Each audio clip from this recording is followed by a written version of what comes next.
Good morning ning. Iya, tu jingka ning to breakfast kan bol kin on day tai. Masa piana hi. Ipina sai deh bu. Kapi sisu. 1 2 3.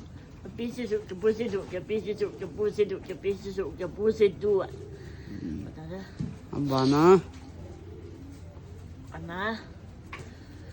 Rong mai chang ngao mai chang mai buông mai chang rong mai chang ngao mai chang mai buông mai chang rong mai chang ngao mai chang mai buông mai chang Thêm tamai ka dia.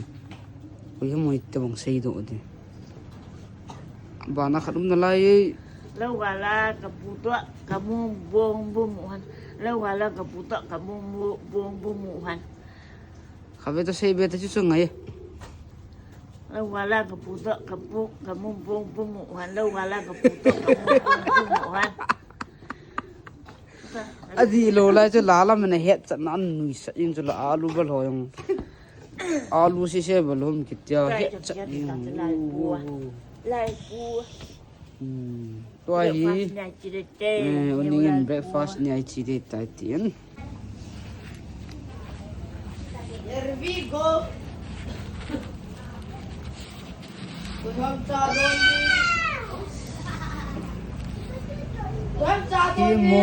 Thim mong uning wang puri thap dan nong thim ne dan jong.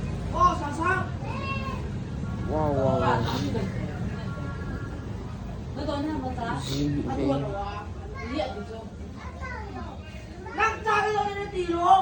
Uning iliu sa pe dei. Uning lung thim ha la ha chim he thep la to he iliu sa.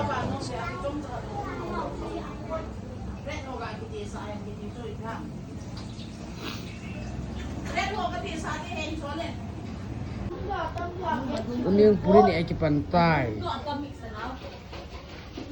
Habar dah ne habar dah.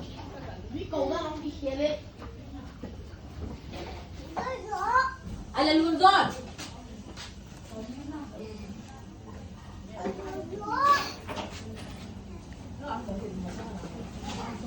Tang thip ban.